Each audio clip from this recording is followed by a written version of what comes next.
ಯುವ ವೈದ್ಯರ ಕೌಶಲ್ಯ ವೃದ್ಧಿಯೊಂದಿಗೆ ಭೌತ ಚಿಕಿತ್ಸೆ ಅಭಿವೃದ್ಧಿಗೆ ಕಾರ್ಯಾಗಾರ ಪೂರಕವಾಗಿದೆ ಎಂದು ಮಂಗಳೂರು ಕೆಎಂಸಿ ಆಸ್ಪತ್ರೆಯ ಫಿಸಿಯೋಥೆರಪಿ ವಿಭಾಗ ಮುಖ್ಯಸ್ಥೆ ಡಾಕ್ಟರ್ ಚಾರು ಏಷನ್ ಅಭಿಪ್ರಾಯಪಟ್ಟರು.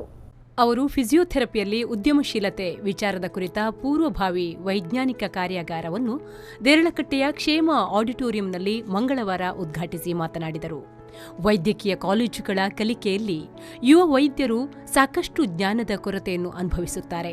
ಇದರಿಂದ ವೃತ್ತಿಜೀವನದಲ್ಲಿ ಅನಾನುಕೂಲಗಳು ಆಗುವ ಸಾಧ್ಯತೆಗಳಿರುತ್ತವೆ.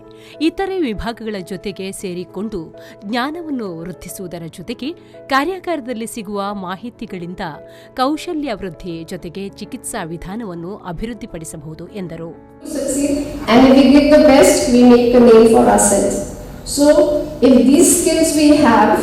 Which are required for starting any startup, and if we have the guidance and if there are people to help us, then I think this is the best opportunity which we can have and we can develop into it.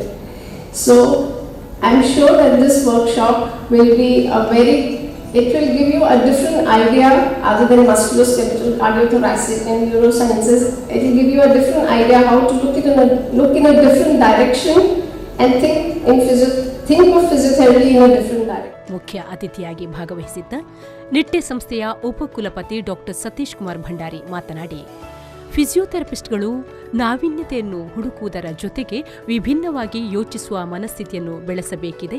ವಿಫಲತೆಗಳನ್ನು ಎದುರಿಸಲು ಸಿದ್ಧರಾದಂತೆ ವೃತ್ತಿ ಜೀವನದಲ್ಲಿ ಯಶಸ್ಸನ್ನು ಕಾಣುತ್ತೀರಿ ಎಂದರು.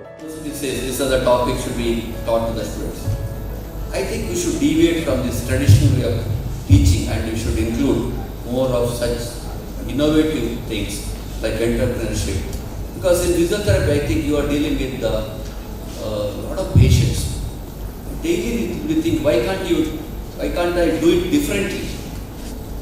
We should think differently. I think that's very important. ನವದೆಹಲಿಯ ಮನೋವಿಜ್ಞಾನ ಸಲಹೆಗಾರ ಅಕ್ಷಯ್ ಅಗರ್ವಾಲ್ ಸಂಪನ್ಮೂಲ ವ್ಯಕ್ತಿಯಾಗಿ ಭಾಗವಹಿಸಿದ್ದರು.